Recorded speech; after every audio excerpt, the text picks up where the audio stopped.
నీకు అమ్మని గనక నువ్వు నన్ను గౌరవంగా అభిమానంగా చూస్తున్నావని అందరూ అలాగే చూడాలని ఎక్కడుందిరా? అదే మాటమ్మా, నువ్వు నన్ను ఎలా చూసుకుంటున్నావో ఆ జైల్లో ఉన్న ప్రతి దొంగ విధవని అలాగే చూసుకుంటున్నావు కదా. అయినా వాళ్ళకి మంచి మర్యాద. ఇదిగో నువ్వు అసలు ఏం పని చేయకు, అలా పెట్టు. అవును, ఏం చెప్తున్నాను? ఎప్పుడో నా చిన్నప్పుడు ఏదో పని చేసావంటే అర్థం ఉంది. ఇప్పుడు నేను ఇంత పెద్ద ఆఫీసర్ అయ్యాను కదా, ఇప్పుడు కూడా ఆ జైల్లో ఉన్న దొంగ విధవల గురించి. నీకు అలవాటు లేని పని ఎందుకురా? అలవాటు లేని పనులట. నేను గొప్ప గొప్ప పనులు చేస్తున్నాను. ఏమిట్రా నువ్వు చేస్తున్న గొప్ప గొప్ప పనులు? అక్కడ నేను ఒక మాటన వాడి బూజు దులిపిస్తానా? ఇదిగో ఇక్కడ ఇంటి బూజు దులుపుతాను. ఇంత చేసినా ఒక్క ముద్దు, నుదురు మీద ఒక్క ముద్దు ఇచ్చి, ఒరే గోపి ఇవాళ గ్రేట్ రా అంటే ఈ అల్పజీవి ఎంత సంతోషిస్తుంది. అబ్బే అదేమీ లేదు. పోమా, అసలు ఇండియాలో ఉన్న తల్లులందరూ ఇంతే.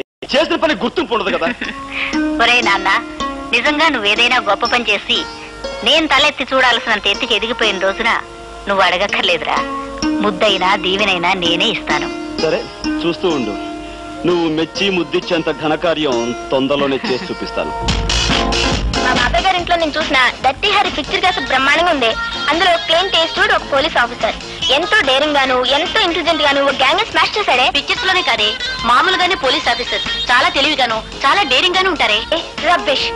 తీరిగ్గా కూర్చొని పోలీస్ డిపార్ట్మెంట్ ని పొగడ్డమే కార్యక్రమంగా పెట్టుకున్నారా? మీకెవ్వరికీ మతి లేదే. అదేమిటి? లేకపోతే వాళ్ళని పొగడ్డమేమిటి? సినిమాల్లోనూ నావల్స్ లోనూ వాళ్ళు ఒకేసారి డజన్ మందిని పట్పట్లాడించేస్తారు కదా అని నిజ జీవితంలో కూడా పోలీస్ ఆఫీసర్లు పెద్ద హీరోలు అనుకుంటున్నావా? నా ఉద్దేశంలో వాళ్ళంత ఫూల్స్ మరొకళ్ళు ఉండరే. అదేమిటి? జైలు సూపరింటెండెంట్ జగన్నాథం గారు అమ్మాయివి నువ్వే ఆ డిపార్ట్మెంట్ గురించి అంత తేలిగ్గా మాట్లాడతావే? మాట్లాడడం కాదు, కావాలంటే బెట్. నేను ఒకే పోలీస్ ఆఫీసర్ ని వరుసగా 3 సార్లు ఫూలం చేస్తాను. ఓకే? అయితే ఏ పోలీస్ ఆఫీసర్ ని ఫూల్ చేయమంటారు? మీ నాన్నగారు జైలు సూపరింటెండెంట్ కదే, ఆయన దగ్గర పనిచేసే ఆఫీసర్స్ లో ఎవరైనా సరే. Okay, operation fool the officer ఇప్పుడే ఆరంభం అవుతుంది. Come on. Hello hello, police officer Gopi గారా అండి? సార్, నేను కస్తూరిబా విమెన్స్ హాస్టల్ నుంచి ఫోన్ చేస్తున్నాను సార్. ఒక రౌడీ విధవ మా హాస్టల్లో జొరబడి గర్ల్స్ అందరినీ అల్లరి చేస్తున్నారు సార్. అతను ఈ మధ్య జైలు నుంచి రిలీజ్ అయ్యారట. చాలా కాలంగా ఆడగా లేకపోవడంతో మా అందరినీ చూసి శివాలెత్తిపోతున్నాడు సార్. చూడమ్మా, నువ్వు ఫోన్ చేయాల్సింది నాకు కాదు, 1 టౌన్ పోలీస్ స్టేషన్ కి. చేయాల్సింది పోలీస్ స్టేషన్ కని తెలుసు సార్, కానీ ఎంత ప్రయత్నించినా ఎవ్వరూ ఫోన్ తీయడం లేదు సార్. అయ్యో సార్, కత్తి పట్టుకొని కనిపించిన ప్రతిదాన్ని రేప్ చేసే కార్యక్రమానికి సిద్ధపడుతున్నాడు సార్. అయ్యో, మా వాళ్ళంతా భయంతో అరుస్తున్నారు సార్.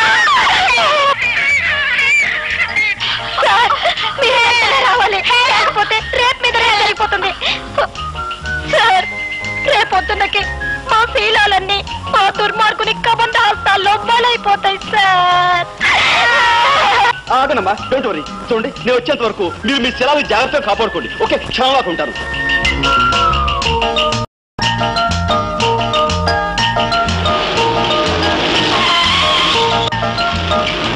సార్, మీరేనా police officer? yes, I'm officer Gopi. అమ్మయ్య. Where is that bloody rapist? అదిగో అటువైపు పరిగెత్తాడు.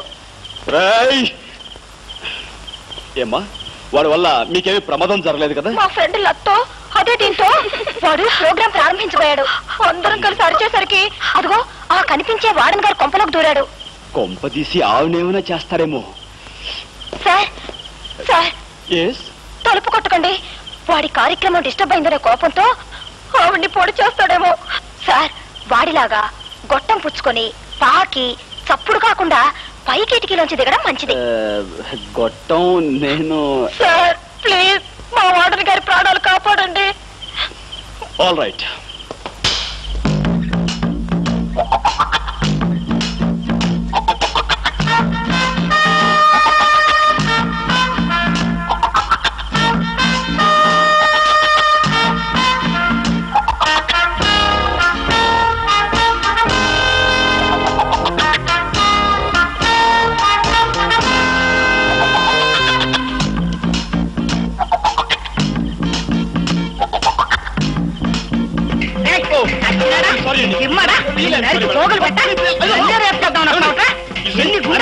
పోలీస్ ఆఫీసర్ పోగులు పెట్టా దొంగ వెతవా. ఇప్పుడు కాదా 20 సంవత్సరాలకు ముందు వస్తుంది. నిన్ను ఒక ఆట ఆడించుండేదండ్రా నేను.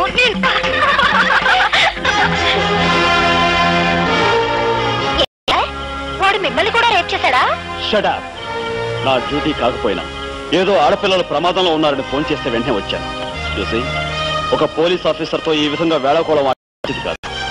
It's very bad on your part.